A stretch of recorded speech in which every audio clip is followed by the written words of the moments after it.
butt kicking that comes along. William Murray happened to have this happen. He was a person who climbed mountains. He was a Scottish gentleman, and he climbed mountains, and he wrote a very beguiling quote, and he says, in the first stage of your journey to achieve a goal, Providence, the universe, God, or whatever, or whomever you want to attribute it to, confronts you with this question: how bad do you want it? The intensity of your challenges, guys, are in direct proportion to the magnitude of your goal. The greater your goal, the harder your challenges. I'm going to say that again. The intensity of your challenges are in direct proportion to the magnitude of your goal. The greater your goal, the harder your challenges. How hard do you think the challenges were for Oprah?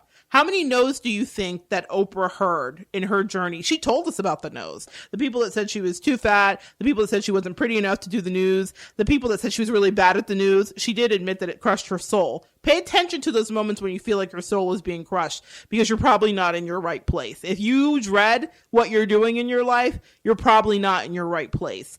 How many times do you think that Diana Nyad, this person that did the swimming, she swam from Cuba to Key West, and she was like in her 60s, I think, when she did it. She had a successful career. She had a lot of yeses. She had a lot of no's. I really like her story because she persevered, and she failed that swim many times. How bad do you want it? She was attacked by jellyfish. She was stung. She was swollen. She was delirious. There are a lot of things that happened, and she kept swimming that over and over and over, trying to make this record. And a few years ago, she made it because she said, universe, you're not going to kick my butt. I am going to have this. I'm going for it. No matter how many no's, how many stings, how many swollen body parts and limbs, how much dehydration I suffer. I want something, and I'm persisting through the no's. Counterintuitively, this resistance is an expression of love from Providence, or that co-conspiring. Thomas Paine wrote a really good quote that I liked that explains why. The harder the conflict, the more glorious the triumph. Oh, that's a word. The harder the conflict, the more glorious the triumph. What we obtain that is too cheap, we esteem too lightly. It is dearness only that gives everything its value. Yikes. That is applicable to relationships.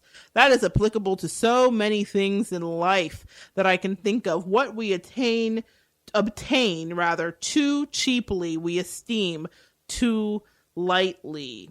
It doesn't hold value. There's so many messages in that quote in regards to knowing your value and your worth, knowing what to charge people. For my entrepreneurs out there, my artists, a lot of artists ask me questions in regards to that. Soon there will be an art show that I will be hosting, and that's a question that artists have sometimes is, what do I price my work at? And that's a question I've had at times in regards to my catering and my art. What we attain too cheaply, we esteem too lightly. And that also goes for your dreams, guys. There's a reason why most would-be entrepreneurs give up, and it is the precise reason why entrepreneurship can pay such high dividends. Providence is out to make heroes of all of us. An easy path paved with gold, where there are no potholes to stumble over and no mountains to climb, where all the doors are flung wide open and where all the storms passes over, makes us weak and spineless. I know that's hard, but it's the truth. It makes us whiny victims who feel entitled to everything going our way.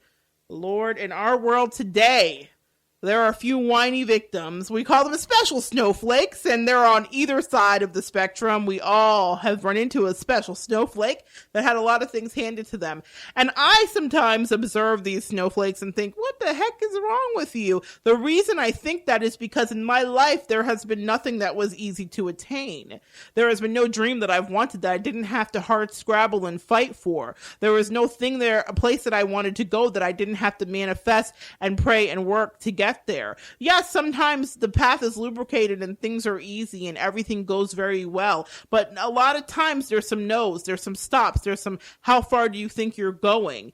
Do you really want this? There's some stings, there's some rejection, there's pain. And I don't mean to paint this kind of morose story for you, macabre kind of idealization of what your dream can entail. But I think that too often in our metaphysical community, we're focusing on the airy, fairy, fluffy stuff, and everybody knows that I love a little magic and air and fairiness, okay? But what I also know is what you may not about my journey is there's a tear or two shed, and there's a struggle and a push behind what you want to manifest. And you may see me gliding across water and think, oh, look at your trajectory. This is great. Wow, you're manifesting very rapidly lately. That's amazing. You don't know how much track I've torn up behind me to get to where I am. And that stands for everybody who ever achieves or manifests something. If you want something in your life, you can't be spineless. The universe tests your mettle and says, how bad do you want it? You can't have everything going your way. A hero ventures from the world of common day into a region of supernatural wonder. Fabulous forces are there encountered and decisive victory is won. The hero comes back from this mysterious adventure with the power to bestow others with his ideas of what can happen. And that's a loosely worded quote about the hero's journey, the hero with 1,000 faces, from Joseph Campbell. Two key words is fabulous forces, the universe conspiring to help. That, my friend, is a universe wrestling you to the ground and kicking your teeth in and then kind of like pushing you around for good measure to be sure the universe is eager to help you and to send you on your way, but not until after testing your resolve. Now, before we get into really the hero's journey and what that really means, I'm reminded of Jacob in the Bible fighting with the angel from God. Now, if you're biblical or not, there's a story and you can look it up. Jacob wanted his win in life. He wanted not only his birthright, but he wanted to be able to have passage to go into the next part of his life. And so he had a fight with an angel, or a dream where he fought with an angel, and the angel was really kicking his butt.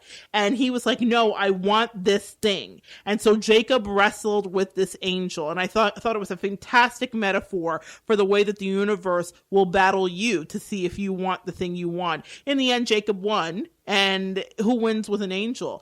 Was the angel really trying to win? Was the angel really trying to subdue Jacob? Because if we're thinking theoretically about angels, then we would think they have superhuman strength and they're these ethereal beings. Who could win against an angel, a sentient being sent directly from God? No one could in logic. No one would. But Jacob won because it wasn't about winning. It was about proving he wanted the thing he was after. And that is what the universe does with us. It asks you how bad you want that thing that you're after. How hard are you willing to work? Are you willing to get up, be rejected, told no? Are you willing to wipe those tears away and keep going? Or are you going to give up and be complacent in the space that you're in? Supernatural aid comes at the beginning of your journey in the known realm. But when you cross the threshold and venture into the unknown, which is what happens when we take that leap of faith, that pleasant little honeymoon is over. I don't know what your particular journey is, listeners, or what challenges it entails. It could be launching a business. It could be trying to succeed in sales. It could be trying to keep your marriage together. But what I do know is that every single thing you want in life, there is a price to pay. The more lofty and worthy the goal, the higher the price is. That's just a truth. The more lofty the goal, the higher the prices. Energy and time will be spent. The only way to conquer your challenges and overcome your temptations is to know your why. Your why. The deeper and purer your why, the greater your ability to conquer. Your why is the fuel that fuels the answers and answers the questions. How bad do you want it? If your why to what you want is to live a more comfortable life, good luck. That pretty much will be something that you could conquer very easily. You want to live a more comfortable life. That's maybe the size of a molehill. A big why makes for big goals, though. Big goals make for big challenges. Your why must be bigger than your challenges if you are to become the hero that you were born to be. And each one of us can become our own hero. Again, whether it's saving your marriage or switching a job, we all have something we're trying to conquer. And that means that you need to be the hero in your story. Before providence or that conspiring moves and the universe conspires to assist you, you have to prove how bad you want it. What do you want?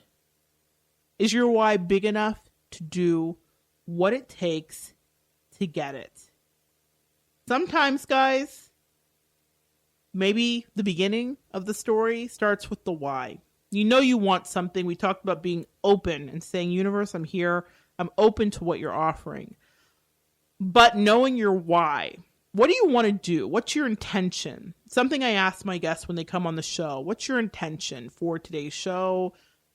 I've had people ask me that. I had a certain guest that asked me what was my intention. And I thought, this guy gets it, because they wanted to tap into what my why was so that they could co-conspire with me to make it the best that they could. And to this date, I will say, fabulous thing about setting intentions, that was my most listened to show. I had a guest who came in with an intention and asked me why. I came in with an intention, and together there was alchemy that was made, and we met a goal that I have yet to surpass. That's the power of conspiring with a force or a person who's in alignment with you. So to that guest, I thank you for coming in with your heart ready to be in that alignment. But it's bigger than just you conspiring. You have to have the mettle and the toughness to get through those no's. How many no's does it take to get to your dream? You reminds me of that commercial with the owl. How many licks does it take to get to the center of a Tootsie Pop? There's always something to go through before you get to the sweet spot and the place you want to be. You will be the determiner of whether you succeed or not. You and you alone. You may think that those doors slammed in your face are part of the no's, and they are, or you may think that they are definitive, and that's the end all be all. Well, they're not. For the people that told me no, and people that said I was too much, and the people that didn't like what I brought to the environments that I was in, or were intimidated by it, or overwhelmed, or a little bit just put off because we all don't like everybody in the world, and sometimes we do. Those people were just part of the no's. They weren't there because they hated me, and they may not have even had really strong feelings about me, but I didn't resonate with who they were, and they didn't resonate with who I was. And that was designed purposely so that I could get to where I needed to be, to the people who are happy, not just to tolerate me, but to willingly accept me and want to be celebrating me. And you too have a place where you can be celebrated. We hear that quote, don't go where you're tolerated, go where you're celebrated. And so on your path, don't take those no's as abject rejection. It is not. It's bigger than that. That is a little crumb trail like Hansel and Gretel that's taking you to the place where it's all yes. But all yes doesn't come without jumping a couple hurdles. And so today, I wanted to really impart that to you because it's been something that has been kind of effervescing in my spirit over the past year or two. What we need to do in order to maintain our own self-efficacy so that we get to our goals is to be honest with ourselves about the why. What are we wanting out of the thing? What are we intending? I know that you can do it, and I'm going to continue to do it. And I will be here with you guys evolving through my no's and through my yeses and sharing the triumphs and the no's, because that's how we really grow together, is when we know that someone else that we might think might have it all together doesn't. I know it's not just to celebrate and be petty and be on petty level 25 and say, oh, wow, that's not working for them too. But I've learned my greatest lessons through mentors and teachers who have shared with me their vulnerabilities. And so before you today, I kind of lay myself bare. A lot of no's, but a few yeses come in my way, and I've worked for them because I want it bad. And you have to want it too, and I know that you do because you're still listening. I'm so happy to have you here joining me and sharing energy with me on Evolve. It is really one of the joys of my life. I am so grateful for every single one of you that tune in each week. So I want you to come back next week and we'll keep the conversation going and we'll continue to evolve together.